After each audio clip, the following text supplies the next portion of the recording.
बहू। जनक पेशे से एक बहुत अच्छी वकील थी, लेकिन कहते हैं ना, बहू कितनी भी बड़ी तोप क्यों ना हो, सास के सामने तो भीगी बिल्ली ही होती है। अरे जनक, क्या बात है, आज रोटी नहीं मिली अभी तक।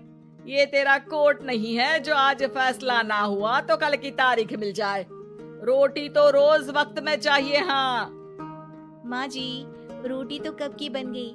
मैंने आपको कहा तो खाना खाने के लिए, आपने शायद सुना नहीं होगा। ओहो, जज नहीं हूँ मैं तेरे कोर्ट की, सास हूँ सास। कोई दलील फालतू की मत देना यहाँ। बहुत जानती हूँ मैं इन वकीलों को, अपनी बात ऊपर रखने के लिए झूठ बोलने में जरा भी नहीं सोचते। तभी वहाँ जनक के ससुर आ जाते हैं। अरे भाग्यवान, क्यों बेचारी के काम को कोसती रहती है हमेशा।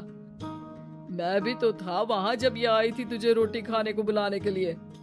सास को तो अब गुस्सा आ जाता है कि कैसे किसी ने बहू की साइड ले ली।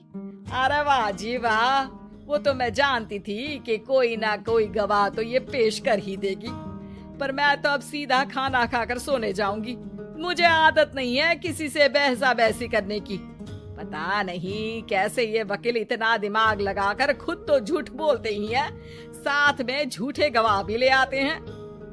जनक को सास के ताने सुनने की अब आदत सी पड़ जाती। एक दिन जनक वकील की ड्रेस पर काला कोट पहनकर कोर्ट के लिए निकल ही रही होती है कि अरे कहाँ चली काला कौवा बनकर। टोक दिया ना, अब कोर्ट तो वकील वाली ड्रेस पहनकर ही जाऊंगी ना। वाह भाई वाह, दामिनी तो मैंने भी देखी है।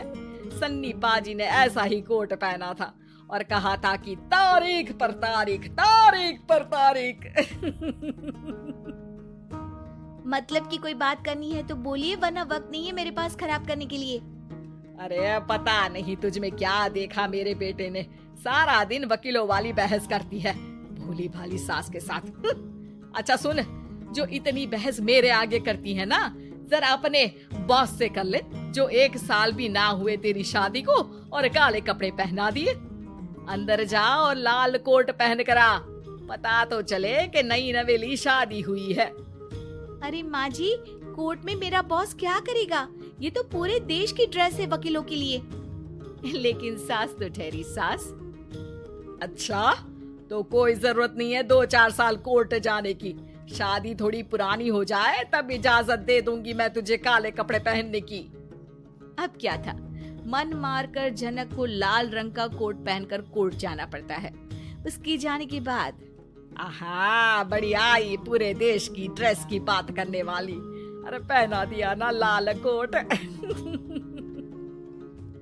अब सास आए दिन या तो जनक को उसके काम का ताना देती या फिर उसका काम छुड़वा देने की धमकी। तंग आकर एक दिन जनक पति से कहती है, मैं सोच रही हूँ कि कोर्ट जाना बंद ही कर दूं। अरे क्यों यार, इतना अच्छा करियर है, क्यों छोड़ने की सोच रही हो? अरे लाल रंग का कोट पहनकर जाना पड़ता है। हर बात पर सास ताना देती है कि वकील तेज होते हैं, सवाल जवाब करते हैं, झूठी दलीलें देते हैं। अरे तो ठीक है ना, वो जो कहती है अपनी समझ से कहती है, लेकिन तुमको तो पता है ना कि सच्चाई क्या है। जनक को पति की बात से हौसला मिलता है कि तभी घर पर कुछ लोग आ जाते हैं। अरे आइए पंच साहब, कैसे आना हुआ? अरे भाई साहब, सुना है कि आपकी बहू वकील है। तभी वहाँ सास आ जाती है। हाँ है तो, लेकिन क्या हुआ, फिर कहीं बहस कराई क्या?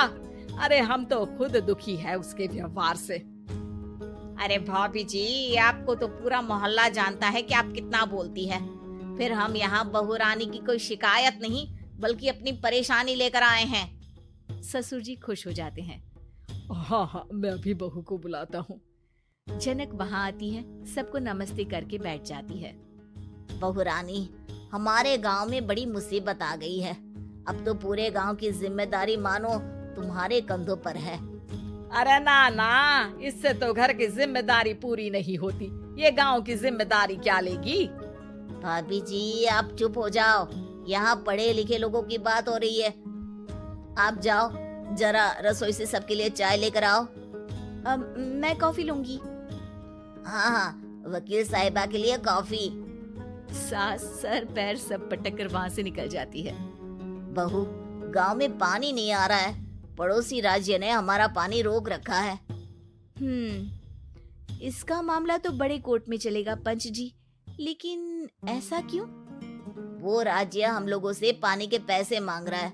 अब आधे गांव में पानी की सप्लाई खत्म हो गई है बहुरानी।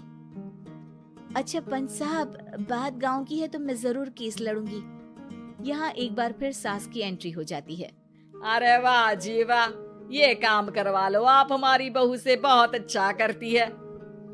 मैं हूँ सीधी सादी सास, इस लड़की ने कैसे लड़ लड़ कर मुझे साइड कर रखा है ये तो अब आपको पता चल ही जाएगा।